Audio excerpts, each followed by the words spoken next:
નમસ્કાર મિત્રો, સ્વાગત છે આજના અમારા આ નવા વિડીયોમાં। આજનો વિડીયો ખૂબ જ રસપ્રદ છે। ભરતભાઈને બે દીકરા, મોટા દીકરાનું નામ વીરેન અને નાના દીકરાનું નામ ધીરેન। નાના દીકરાની વહુ દિશા તે દેખાવમાં ખૂબ જ સુંદર, પ્રેમાળ અને હસમુખી હતી। નાના દીકરાની વહુ દિશા તે ઘરમાં પગ મૂકતાની સાથે જ બધાની સાથે હળીમળીને રહેતી અને બધાના દિલ જીતી લે તેવી હતી। તે ઘરમાં બધાની લાડકવાઈ હતી, આખા પરિવારની લાડકી। હજી લગ્ન કરીને આવ્યાને 1 વર્ષ જ થયું છે, પરંતુ આખા પરિવાર સાથે જેમ દૂધમાં સાકર ભળે તેમ ભળી ગઈ છે। દિશા ભરતભાઈના નાના દીકરા ધીરેનની પત્ની છે। ભરતભાઈના મોટા દીકરા વીરેનને પરણ્યાને 7 વર્ષ થઈ ગયા છે। વીરેનની પત્નીનું નામ મીનાક્ષી છે। વીરેનને બાળકોમાં 4 વર્ષની દીકરી વિશ્વા અને 1 વર્ષનો દીકરો ધૈર્ય છે। ભરતભાઈ ગઈ સાલ જ હાઈસ્કૂલમાં શિક્ષકની નોકરીમાંથી નિવૃત્ત થઈને નિવૃત્તિનો આનંદ માણી રહ્યા છે। ભરતભાઈ પોતે એકદમ સરળ સ્વભાવના છે અને સાથે સાથે સાદગીભર્યું જીવન જીવવાવાળા વ્યક્તિ છે। તો એમના અર્ધનગીની ગૌરીબેન બિલકુલ પતિને રસ્તે ચાલવાવાળા આદર્શ ગૃહિણી છે। ભરતભાઈની દીકરી કલ્પના પરણીને એની સાસરીમાં ઠરેઠામ છે। ટૂંકમાં ભરતભાઈનો 8 જણનો હરિયો ભર્યો પરિવાર ગામ અને સમાજમાં ભરતભાઈની ખૂબ જ સારી એવી પ્રતિષ્ઠા છે। દિશાના પિયર પક્ષનો પરિવાર ગામડાનો છે, પરંતુ દિશાએ ધોરણ 10 થી ગ્રેજ્યુએશન સુધીનો અભ્યાસ અમદાવાદમાં મામાને ઘેર કરેલો, એટલે શહેરી જીવનથી એક વાકેફ ખરી। 6 વર્ષ શહેરમાં રહેવા છતાંય દિશા એક સીધી સાદી યુવતી જ રહે। શહેરના મોજ શોખ સાથે એને હજારો ગામનું છેટું। દિશા એટલે સાદગી ભર્યું। પ્રત્યેક પરિવારમાં દિશા સવારે સૌથી પહેલા ઉઠી જાય, ઘરની સાફ સફાઈ ઝડપભેર કરીને તે પોતાના જેઠ વીરેન માટે ટિફિન બનાવવામાં લાગી જાય। પોતાનો પતિ ધીરેન તો નોકરીનું સ્થળ દૂર હોવાથી દર શનિવારે ઘેર આવે। જેઠાણી મીનાક્ષી સવારે ટિફિન બનાવવામાં મદદ કરાવવા આવે તો દિશાનો રોકડો જવાબ હોય, ભાભી તમે તમારા 2 ટેણિયા સંભાળીને બેસી રહો, અત્યારે તો મને જ આ બધું કરવા દો, મારે બાળકો થાય ત્યારે તમારો વારો, બોલીને દિશા મીનાક્ષી સામે હસી પડે। વીરેનના ટિફિન સાથે દિશા આખા પરિવાર માટે શાકભાજી બનાવી નાખે। સાંજે વીરેન ઘેર આવે ત્યારે તેના બંને બાળકો વિશ્વા અને ધૈર્ય માટે કંઈક લાવીને આવ્યો હોય। વીરેન લાવેલી ચીજ વસ્તુ જ્યારે બંને બાળકોને આપતો હોય ત્યારે હાથ લાંબો કરીને દિશા પણ બોલી ઉઠે, મોટા ભાઈ મને પણ આપો ને, હું આ ઘરની સૌથી નાની છું ને। વીરેન ચોકલેટ જેવી વસ્તુ દિશાને આપે તો પણ દિશા ક્યારેય એ એકલી ના ખાય, અડધો ટુકડો મીનાક્ષીના મોઢામાં નખાવીને પછી જ પોતે ખાય। આવા સમયે બંને દેરાણી જેઠાણી નાના બાળકો બની જાય। વીરેનને લાવેલ ફળ ફળાદીના તો કાયમ 4 ટુકડા જ થાય। દિશા 1 ટુકડો મીનાક્ષીને ખવડાવીને પછી સાસુ સસરા પાસે પહોંચી જાય અને બોલી ઉઠે, મમ્મી મમ્મી મોં ખોલો ને। ગૌરીબેનને ખબર જ હોય એટલે તેઓ મોઢું ખોલીને બેસી જાય। પાછળ સંતાડી રાખેલ ટુકડો દિશા ગૌરીબેનના મોઢામાં મૂકી દે। આવા સમયે ગૌરીબેન દિશાને ઘણીવાર ટકોરે, અલી કોઈ બીજું ભાવતું હોય ત્યારે જોજે, આવું કરતી નજર લાગી જશે। કોકની સસરા ભરતભાઈના ભાગનો ટુકડો તો ગૌરીબેનના હાથમાં પકડાવીને દિશા બોલી ઉઠે, ચલો મમ્મી હવે બાપુજીને તમે ખવડાવો। દિશાના મોઢેથી આટલું સાંભળતા તો આધેડ વયના ગૌરીબેનના મુખ પર લાલીમાં છવાઈ જાય। પુત્ર વધુના આદેશનું પાલન કરતા ગૌરીબેન ભરતભાઈના મોઢામાં ટુકડો તો મૂકે જ, પરંતુ ક્યારે ભીની આંખે તેઓ બોલી ઉઠે, બેટા તું આ બધું ક્યાંથી શીખીને આવી છો? પ્રત્યુત્તરમાં દિશા માત્ર થોડું હસી લે। લગ્ન કરીને આવ્યા પછી શરૂમાં સવારે 9 વાગે દિશા વિશ્વાને કંઈક શીખવવા બેસી જતી હતી, પછી તો આડોશ પાડોશના બાળકો પણ એમાં સામેલ થવા માંડ્યા। એ સાથે જ દિશાને વિચાર આવ્યો કે આ તો ગામડું ગામ છે, મોટા બાળકોને પણ કંઈક શીખવું તો કેવું રહે। બસ આ રીતે તે દિશાને સેવાધૂન લાગી ગઈ। એણે એક દિવસ ભરતભાઈ પાસે વિચાર રજૂ કર્યો, બાપુજી મારે અંગ્રેજી ખૂબ સારું છે, ગામના બાળકોને એનો લાભ આપું તો કેવું રહે? ભરતભાઈ પોતે તો શિક્ષણનું જીવતો હતા એટલે તેઓ ઝડપભેર બોલી ઉઠ્યા, વાહ દીકરી વાહ, તે તો ખૂબ ઉત્તમ વાત રજૂ કરી છે, મારી રજા છે દીકરી। આ રીતે ગામમાં અંગ્રેજીનો વર્ગ શરૂ થઈ ગયો। ગરીબ મા બાપના બાળકો માટે તો આ વર્ગ મોટા આશીર્વાદ સમાન હતો. બાળકો જોડાતા જ ગયા. આખા ગામમાં દિશાની વાહ વાહ થઈ ગઈ. આ સેવા કાર્યથી દિશા સહિત ભરતભાઈનો આખો પરિવાર ખુશ હતો. થોડી મુશ્કેલીઓ હોય તો એ માત્ર ધીરેનને જ કહેતી, કારણ કે નોકરીનું સ્થળ 100 કિલોમીટર દૂર હતું, એટલે અપડાઉન તો શક્ય હતું નહીં. એ શહેરમાં નાનું રો હાઉસ ભાડે રાખીને એકલો રહેતો હતો. ધીરેન માટે જમવામાં તો ઘરાવ બાંધેલ ટિફિન આવતું હતું, પરંતુ ખુદના ઘર જેવું ક્યાંથી હોય. એટલે જ લગ્નના 3 માસ પછી ભરતભાઈએ કહ્યું હતું, બેટા વહુને હવે સાથે લઈ જા. પરંતુ દિશાએ વખતે વિનંતીથી સસરા ભરતભાઈને કહ્યું હતું કે મને 2 વર્ષ તો આ પરિવારની સેવા કરવા દો. બાપુજી ભરતભાઈ ગદગદ થઈને બોલી પડ્યા હતા કે આવી વહુ તો લાખોમાં એક હોય. બસ એ જ દિવસથી ધીરેનને પણ મનને મનાવી લીધું કે 2 વર્ષ તો હમણાં વીતી જશે. થોડી તકલીફ તો તકલીફ, અને એટલે જ ધીરે ધીરે એકલવાયું જીવન એને કોઠે પડી ગયું. ગામડે આવતી બસમાં બેસીને શનિવારે જ્યારે ધીરેન ઘેર આવી રહ્યો હોય ત્યારે એ બસમાં બેઠેલા ગામના એક વ્યક્તિના મુખે તો દિશાના વખાણ સંભળાય જ. આમે ભરતભાઈનો પરિવાર ગામમાં પ્રતિષ્ઠિત તો હતો જ ને એના જ પર દિશાએ 4 ચાંદ લગાવી દીધા હતા. ધીરેનને આથી જ તો પરમ સંતોષ હતો. દિશાની વાહવાહીથી એની બધી સમસ્યાઓ એની સાવ સામાન્ય લાગતી હતી. સમય વીતતો ગયો. એક રાત્રે દિશાએ ધીરેનને એક વાત કરી, ધીરેન, હવે હું આ ગામથી ખૂબ સારી રીતે પરિચિત થઈ ગઈ છું. આ ગામમાં 50 પરિવાર સાવ સામાન્ય સ્થિતિના છે. એમના માટે લાભદાયક કોઈ યોજના હોય તો બતાવો ને. ધીરેનને દિશાના ગાલે ટપલી મારતા હળવેથી રમૂજ સાથે કહ્યું, વાહ રે મારા સમાજ સેવક, ધર્મપત્ની, આ બધું તમને ક્યાંથી સૂઝે છે? હવે સાસુજીને ફોન કરીને કહેવું પડશે કે આ તમારી દીકરી સેવા ભેગ ધરી લેશે તો મારું રણીધણી કોણ થશે? જોકે આટલું કહેતા તો ધીરેનની આંખમાંથી આંસુ સરી પડ્યા. એમ એણે ઝટપટ દિશાની સાડીમાંથી આંસુ લૂછીને કહ્યું, દિશા, તારી આ નિસ્વાર્થ ભાવના, સેવા ભાવની ઈચ્છા જલ્દી પૂરી થશે. હું જિલ્લા ઉદ્યોગ કેન્દ્રમાં આ બાબતની ચર્ચા કરીશ. જોઈશ. પતિનો હકારાત્મક જવાબ સાંભળીને દિશાના ગાલ પરના ખંજનમાં એવું તો સ્મિત લબકારા મારી ગયું કે ધીરેનને એને ઉચકી લીધી. સીવવાના સંસ્થા માટે લાભાર્થીઓના ફોર્મ ભરાઈ ગયા અને એકાદ માસમાં તો 25 સંચાઓનું વિતરણ પણ થઈ ગયું. તો ગામમાં પાપડ માટેનું ગૃહ ઉદ્યોગ કેન્દ્ર પણ શરૂ થઈ ગયું. આ બંને સેવા કાર્યો પાછળ ધીરેન અને વીરેન 50,000નો ખર્ચ કર્યો. દિશાનો 2 વર્ષની સેવાનો ફાયદો ધીરેનની રાજી ખુશીથી બીજા 3 વર્ષ લંબાઈ ગયો. દિશાના ભણાવેલ વિદ્યાર્થીઓ અંગ્રેજી વિષયમાં ખૂબ ઓછા માર્ક્સ લાવતા રહ્યા. લગ્ન જીવનના 5ના વર્ષ પછી દિશાએ પુત્રને જન્મ આપ્યો. પુત્ર જન્મથી પરિવારનો હરખ તો 7મા આસમાને હતો, પરંતુ ગામ લોકોના હરખની તો ત્યારે ખબર પડી કે ગામમાંથી દીકરાને રમાડવા આવેલ પરિવારોમાંથી 150 જોડી કપડાં ભેટમાં આવ્યા હતા. હવે મીનાક્ષી પૂરેપૂર્વ ધર્મ સંકટમાં ફસાઈ ગઈ હતી. એક બાજુ એને વહલા દિયર દેરાણીના લાડક વાયાને રમાડીને મોટો કરવાની ઈચ્છા હતી, તો બીજી બાજુ 5 વર્ષની દિયરની તકલીફની એની નજર સામે હતી.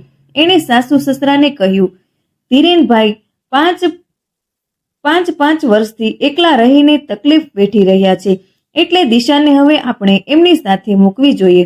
પરંતુ દીકરાને સાચવવાની અને ઘરકામ કરવાની બેવડી જવાબદારી દિશા પર આવી જશે, એની મને ચિંતા છે. મારા બંને બાળકો એને સાચવીને મોટા કર્યા છે, તો મારી ફરજ છે કે હું એને મદદગાર બનું, પરંતુ હું એને કઈ રીતે મદદગાર થઈ શકું એ મને સમજાતું નથી. ભરતભાઈ અને ગૌરીબેન કઈ જવાબ આપે એના પહેલા તો વાત સાંભળીને દિશાએ આવીને કહ્યું કે ભાભી, તમે નાહકની ચિંતા કરો છો. તમે તો મને સગીમાં જેટલો પ્રેમ આપ્યો છે. તમે તો મમ્મી અને બાપુજીની સેવા કરો. શહેરમાં હું એકલા હાથે બધું સંભાળી લઈશ. મીનાક્ષી દોડીને દિશાને ગળે વળગી પડી. ભરતભાઈએ બંનેના માથા પર હાથ મૂકીને આશીર્વાદ આપ્યા. સદા સુખી રહો અને આખી જિંદગી આ રીતે પ્રેમ લાગણીને આ રીતે વહેંચતા રહો. કહેતા ભરતભાઈ પણ ગળગળા થઈ ગયા. દિશાને જે દિવસે ધીરેન સાથે શહેરમાં જવા વિદાય કરી એ દિવસ ઘણો લાગણીમય હતો. અડધું ગામ હાજર હતું. દેસાઈએ સૌને કહ્યું કે હું ક્યાં પરદેશ જાઉં છું. દર શનિવારે તો અમે આવશું ને દર રવિવારે મારો અંગ્રેજીનો વર્ગ પણ ચાલુ જ રહેશે. હાજર સૌ લોકો ગદગદિત થઈ ગયા. ધીરેનના પરિવારની વેદના તો કંઈક અલગ જ હતી. સાસુ સસરા અને જેઠ જેઠાણીને વંદન કરીને દિશા અને ધીરેન શહેર તરફ પ્રયાણ કર્યું. ધીરેને 1 મહિના પહેલા નવો મોકળાશવાળું મકાન ભાડે રાખી લીધું હતું. શહેરમાં જતા જ દિશાએ નવી ઘરવખરીની ખરીદી કરી. 15 દિવસમાં તો બધું ગોઠવાઈ ગયું. પુત્ર કૈકોની અને ઘરની જવાબદારી દિશા સહજ રીતે નિભાવી રહી હતી. છતાંય પરિવારના વિરહનો ખટકો એને જરૂર ચાલી રહ્યો હતો. 15 દિવસમાં શનિવારે રાત્રે તો બંને જણ વતન આવી ગયા. રવિવારનો વર્ગ અને ગૃહ ઉદ્યોગની મુલાકાત દિશા માટે દર રવિવારે કાયમી બની ગયા. વિશ્વાને અભ્યાસ માટે દિશા શહેરમાં લઈ ગઈ. 6 વર્ષનો આ રીતે સમય વીતી ગયો. વિશ્વા અત્યારે 11મા ધોરણમાં છે અને કહું પહેલા ધોરણમાં એક્ટિવા પર દિશા બંને બાળકોને સવારે 7 વાગ્યે શાળાએ મૂકી આવી. તેના પછી 9 વાગ્યે એના રહેઠાણ નજીકની એક ચાલીમાં અંગ્રેજીનો વર્ગ લેવા ગઈ. આ વર્ગ લેવાનું તેણે હમણાં જ જૂન મહિનાથી શરૂ કર્યું હતું. ચાલીના નાકા પાસે એક મકાન આગળના નાના ચોકમાં તે વર્ગ બેસાડતી હતી. દિશાએ એક્ટિવા પાર્ક કરીને ચોક બાજુ જવાનું કર્યું. ત્યાં જ તેની નજર પાછળ રસ્તા પર પડી. વર્ગમાં આવતી એક છોકરી બેધ્યાનપણે દોડતી દોડતી રસ્તો ઓળંગી રહી હતી. એ વખતે રસ્તા પર ઝડપભેર ટ્રક આવી રહી હતી. ઘડીનોય વિલંબ કર્યા વગર દિશાએ છોકરીને બૂમ મારીને રોકવાનો પ્રયત્ન કર્યો, પરંતુ એ નિર્થક નીવડ્યું. ખુદ દિશાએ દોટ મૂકી છોકરીને બચાવવા જતા ખુદ દિશા એ ટ્રક સાથે ટકરાઈ ગઈ. ટ્રક ડ્રાઈવરે બ્રેક તો મારી, પરંતુ દિશા ખૂબ ખરાબ રીતે ઈજાગ્રસ્ત થઈ ગઈ. વાહરી કુદરત, ક્યાં લેખ હશે દિશાના. આનું નામ જ ધર્મ કરતા ધાડ પડી કહેવાય ને તાત્કાલિક ચાલીવાળાઓએ દિશાને હોસ્પિટલ ખસેડી. તાબડતોબ ફોન કરીને ધીરેનને બોલાવવામાં આવ્યો. લોહી ઘણું વહી ગયું હતું. દિશાને માથામાં ગંભીર ઈજા થઈ હતી. આઈસીયુમાં ખસેડીને ઓપરેશન કરવાનું ગોઠવાયું. ધીરેને વતનમાં ફોન કરીને જાણ કરી દીધી. 2 કલાકમાં તો આખો પરિવાર હાફલો ફાફલો દોડી આવ્યો. ઓપરેશન સફળ થતા સૌને હાશ થઈ. ઓપરેશનના બીજા દિવસે ભાનમાં આવી. ભાનમાં આવ્યા પછી છકડ વકડ આંખે એ સૌને જોવા લાગી. દિશા સૌને ઓળખવાનો નિર્થક પ્રયાસ કરી રહી હતી. એ કોઈને ઓળખી શકી નહીં. દિશા યાદશક્તિ ગુમાવી બેઠી હતી. પરમાર્થી અને ભર્યા ભાદરિયા પરિવાર પર આમ સાવ અણધાર્યો રજઘાત થયો. હોસ્પિટલમાંથી અઠવાડિયે રજા મળતા દિશાને લઈને સૌ વતનમાં આવ્યા. ડોક્ટરોએ અહીંયા ધારણ આપી હતી કે કદાચ ધીરે ધીરે સૌ સારાવાના થઈ જશે, પરંતુ હસતી ખેલતી સેવાભાવી યુવતી હાલ શાનભાન ખોઈ ચૂકી હતી. એનું શું વિશ્વા અને કૈકવનો અભ્યાસ ના બગડે એ માટે ધીરેનની બહેન કલ્પના શહેરમાં ધીરેનને ઘેર રહેવા આવી. ધીરેન સાવ હતાશ થઈ ગયો હતો. એટલે જ કલ્પનાએ ધીરેનના ઘેર રહેવાનું નક્કી કર્યું હતું. એને ખબર હતી કે ભાઈ ભાભી પાસે રહેશે તો ભાઈ વધારે દુઃખી થશે. મીનાક્ષીને આંખમાંથી તો આંસુ જ સૂકતા ન હતા. વિરેન પણ બેચેન હતો, પરંતુ એનાથી વધારે આઘાત ભરતભાઈ અને ગૌરીબેનને લાગ્યો હતો. બંને જણ સતત તણાવમાં હતા. આખા ગામમાં અરિકારો થઈ ગયો હતો. ટૂંકમાં સૌ અત્યંત દુઃખી હતા. દિશાને દવાખાનાનેથી ઘેર લાવ્યા ને 10 દિવસ વીતી ગયા. હજી સમાચાર લેવા માટે ગામ લોકો અવરજવર સતત ચાલુ જ હતી. અચાનક ભરતભાઈના મનમાં કંઈક વિચાર આવ્યો. એ વિચાર એમણે અમલમાં મૂકવાનું નક્કી કર્યું. ગૃહ ઉદ્યોગમાં કામ કરતી મહિલાઓ અને સીવણકામ કરતી સંચાવાળી સૌ બહેનો હાજર હતી. અંગ્રેજી વર્ગના બધા વિદ્યાર્થીઓ અને વિદ્યાર્થીનીઓ પણ હાજર હતા. બહેનો કપડાં સીવવામાં તલ્લીન હતી. અંગ્રેજી વર્ગના વિદ્યાર્થીઓ એક શિક્ષક બનેલ વિદ્યાર્થીની પાસેથી પાઠ શીખી રહ્યા હતા. આવા જીવંત વાતાવરણ વચ્ચે દિશાને પકડીને મીનાક્ષી બહાર લાવી. ભરતભાઈના ઘર આંગણાના છોગાનમાં સુંદર દ્રશ્ય સર્જાયું હતું. ગૃહ ઉદ્યોગની મહિલાઓ પાપડ વણી રહી હતી. સંચાવાળી બહેનો કપડાં સીવી રહી હતી. વિદ્યાર્થીઓ માટે મોટેથી અંગ્રેજી સ્પેલિંગો બોલી રહ્યા હતા. ગામના 200 જેટલા સ્ત્રી પુરુષો આંખો બંધ કરીને ધ્યાનસ્થ અવસ્થામાં પ્રભુની પ્રાર્થના કરી રહ્યા હતા. સૌ પ્રથમ વીરેને સફરજનના 4 ટુકડા કરીને મીનાક્ષીના હાથમાં આપ્યા. મીનાક્ષીએ એ 4 ટુકડા દિશાના હાથમાં પકડાવ્યા. દિશાએ ટુકડા હાથમાં પકડતા જ મીનાક્ષીએ તેને કહ્યું, આવી મને ખવડાવવાનું ભૂલી ગઈ કે શું?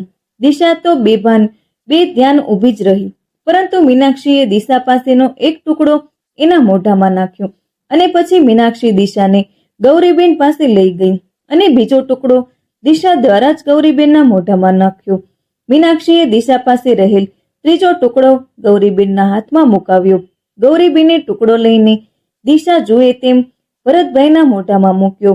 ખાવાના હોશ તો કોઈને ક્યાં હોશ હતા, પરંતુ ભૂતકાળનું રિહર્સલ થતું ગયું.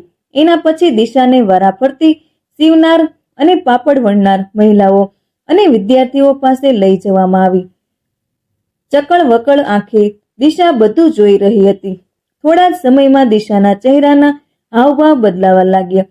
તે આમ તેમ જોવા લાગી. દિશા સૌને ઓળખવાનો પ્રયત્ન કરી રહી હોય તેવું લાગ્યું. શું આ ભ્રમ હતો? બિલકુલ નહીં, હકીકત હતી. દિશા આ બધું સતત જોતી રહી. ચારે બાજુ નજર ફેરવતા એની નજર સસરા ભરતભાઈ પર સ્થિર થઈ. ધીરે ધીરે દિશાના હોઠ ખુલ્યા. થોડી વાર પછી એના મોઢામાંથી શબ્દો નીકળ્યા પડ્યા. બાપુજી! આનંદ સાથે સૌ દોડીને દિશા પાસે આવી પહોંચ્યા. કોલાહલ સાંભળીને પ્રાર્થનામાં બેઠેલ સૌ દોડ્યા. દોડતા આવીને દિશાને ઘેરી વળ્યા. શું આ કોઈ ચમત્કાર હતું? શું આ સૌની સહિયારી પ્રાર્થનાનું ફળ હતું? શું આ પગભર થયેલ મહિલાઓ અને શિક્ષણમાં હોશિયાર થયેલ સૌની દુઆ હતી? શું આ દિશા પર આવેલ ઘાત ટળી ગઈ એનો સંકેત હતો? એ માત્ર કુદરત જાણે, પરંતુ દિશાનું સ્મિત પાછી આવી ગઈ હતી. સૌ અનંત ખુશ હતા. મીનાક્ષી વિડીયો કોલ કરીને દિયર ધીરેનને આ દ્રશ્ય બતાવી રહી હતી. ધીરેનની ઓફિસના સૌ સ્ટાફ મિત્રો ધીરેનને વીંટળાઈને બધું જોઈ રહ્યા હતા અને ધીરેનને આંખોમાં આવેલ અશ્રુધારાને વારાફરતી રૂમાલથી લૂંચી રહ્યા હતા. તો વીરેન વિડીયો કોલ દ્વારા આ જીવન દ્રશ્ય કલ્પના, કેકવ અને વિશ્વાને બતાવી રહ્યો હતો. કેકવ જોરથી બૂમો પાડી રહ્યો હતો, મમ્મી સાજી થઈ ગઈ, મમ્મી સાજી થઈ ગઈ, કારણ કે એને તો એટલી જ ખબર હતી કે એની મમ્મી બીમાર છે. દિશાની યાદશક્તિ પરત આવવાથી સૌના જીવનમાં આનંદની નવી તરંગો ઉઠી. આ ઘટના માત્ર પરિવાર માટે નહીં, પરંતુ આખા ગામ માટે આશાની કિરણ સમાન બની. ગામના લોકોએ આ ઘટનાને કુદરતનો આશીર્વાદ માનીને દિશાને મળવા માટે ઘેર કસારો કર્યો.